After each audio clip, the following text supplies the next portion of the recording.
What's going on, YouTube? Today I've got a review on a new knife that I have purchased. This is a Brous Blades knife. These are semi-customs. He does 500 limited piece runs of specific models.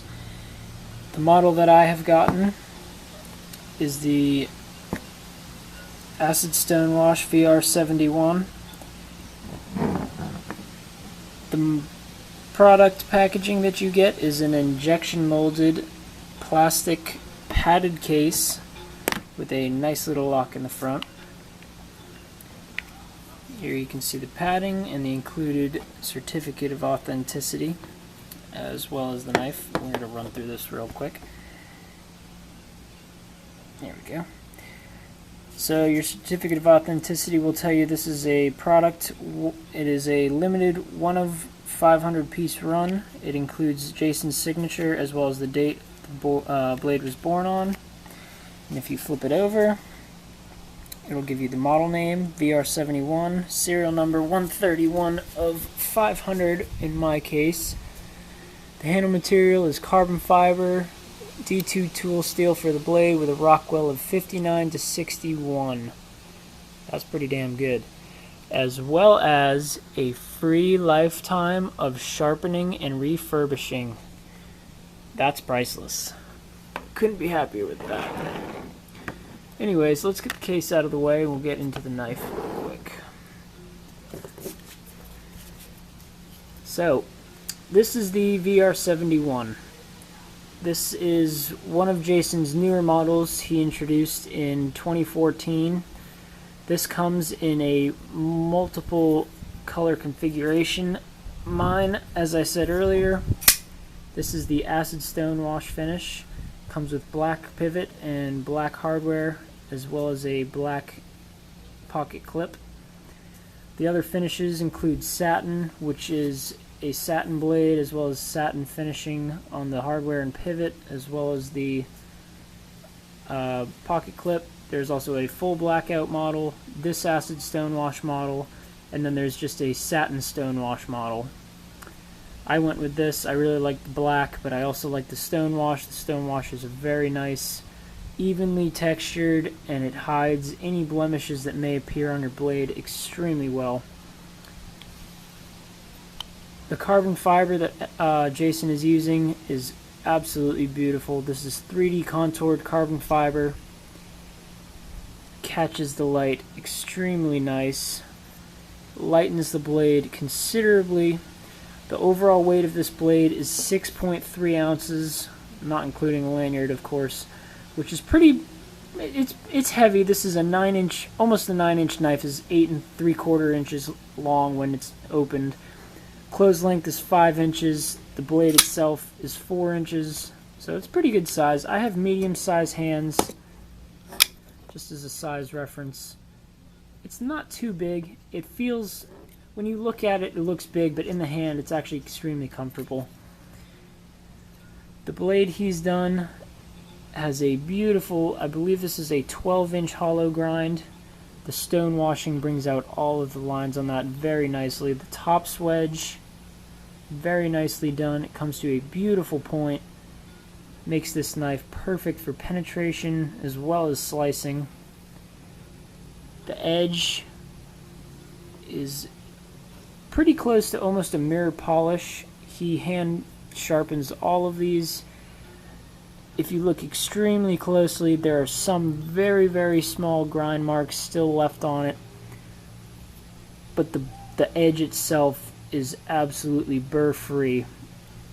The first time I actually opened this knife and tried to cut something, I cut paper, and it had almost a hard time biting into the paper. It had such a fine edge on it. I do have a piece of paper. I will be giving you a sharpness test in a moment. I just want to run through some of the other stuff that's included with this. Jason has now incorporated a lanyard hole, which I love. I was really looking for one of that when I was buying a knife. And considering what I paid for this, now going into a semi-custom knife, I wanted something that was going to be perfect for me. The combination of the lanyard hole, the very slim, low-profile pocket clip, It's right hand, tip up carry only, deep carry, and it's actually extremely comfortable in the pocket. It doesn't weigh you down, doesn't feel like a brick holding you back. It doesn't get in the way of your phone or your wallet or your keys or whatever you may be carrying with you. It's just very, very comfortable. The carbon fiber mates up with the steel liners beautifully. There are no edges. Flawless. The black G10 Jimp backspacer. It's wonderful for grip on your palm, as well as if you were going to do a reverse grip. Great for your thumb to hold on to. Jimping beautifully on this thumb ramp coming up onto the blade. The jimping, Jason's jimping has been notoriously aggressive in the past. He's finally started to really slim down the jimping a little bit. It's not quite as aggressive, but it still gives you very nice grip on the front forearm of the knife. The flipper is very, very nice. A little bit of like a little wave almost, it looks like. Gives you really good pulling. Oh, of course I'm going to hit the tripod. Very nice for light switching, and if you want the push button, it's still just as fast with push buttoning. And this included thumb hole that he has fits up perfectly with the contouring on this carbon fiber. You can use it to open with your thumb. It works just as well. Not quite as fast. This knife has a very stiff detent, so it almost makes it a little bit difficult to finally get it to pop out. You can, here, let me show you just how tight this detent is. It will suck the blade in. Just like that. Doesn't want to open in your pocket. I've never had this thing puncture or open my pocket at all.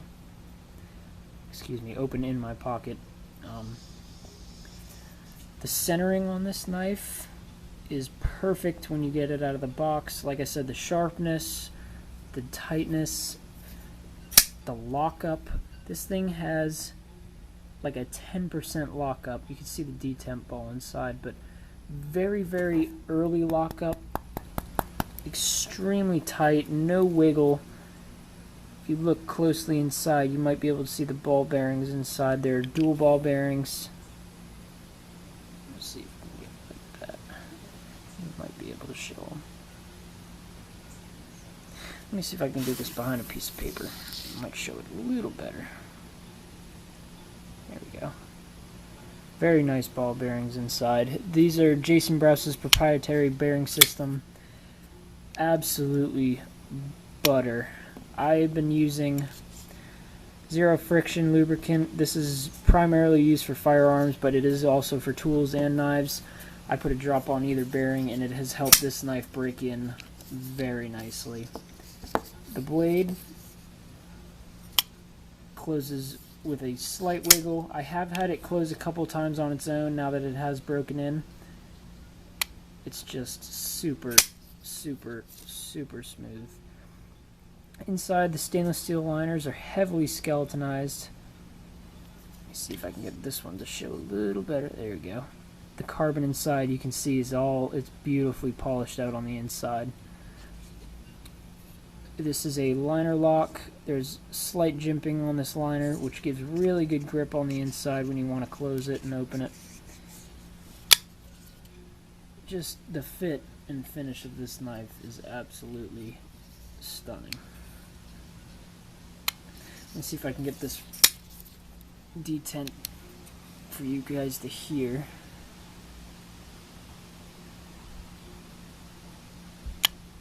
There we go. Sucks that blade in. It's just absolutely incredible. I don't know why I already have blemishes on this. I can't tell. I don't know if these were actually Acid-Stonewash, the pivots.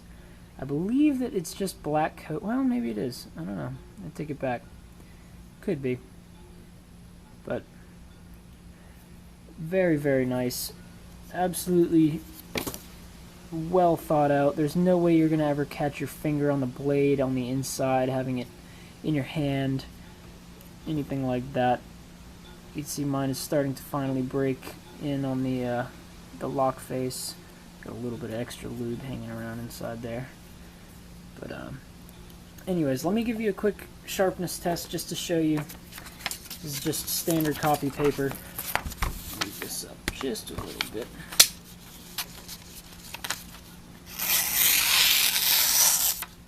Yeah, just nasty.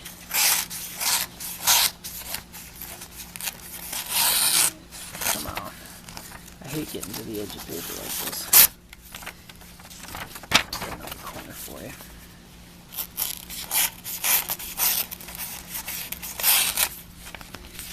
Not quite as sharp as it was out of the box. Like I said, it has a hard time really cutting into paper. Once it does, though, it's just effortless. Here's a quick little puncture cut, as I like to call this. Yep, smooth is smooth. You can really see it does not like to bite. It's got such a wonderful edge. It just doesn't like to bite, but once it starts to slice, it is really, really good at slicing. Anyways, let's see if I can get you a little better view on the carbon.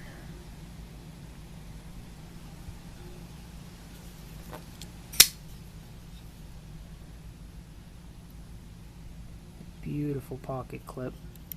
Very thin, but still very strong. Doesn't want to rip or grab real hard on your pocket. Slides in and out of your pocket nicely, but will stay permanent. Back spacer. There's a good shot of that skeletonizing for you.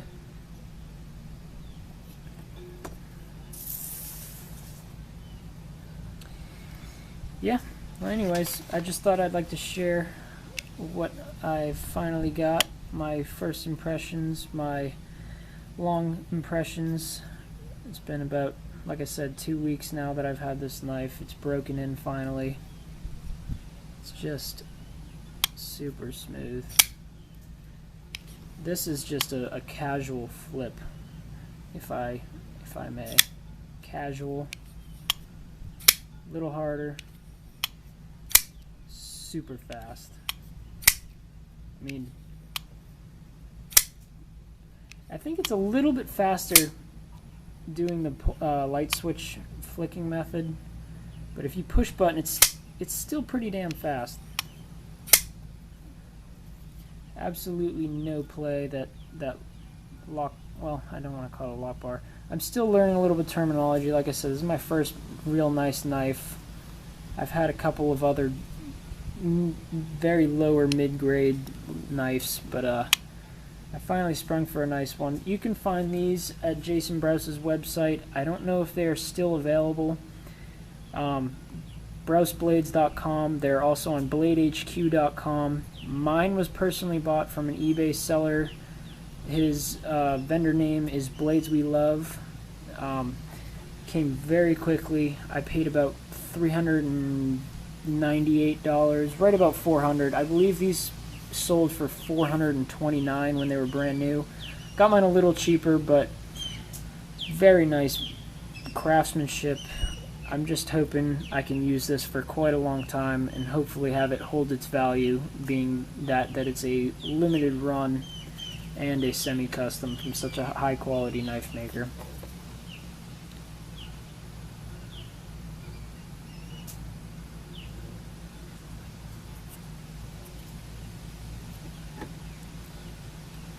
Anyways, thank you guys for watching. Hope you enjoyed. I'm going to post a couple pictures that I've taken with my DSLR.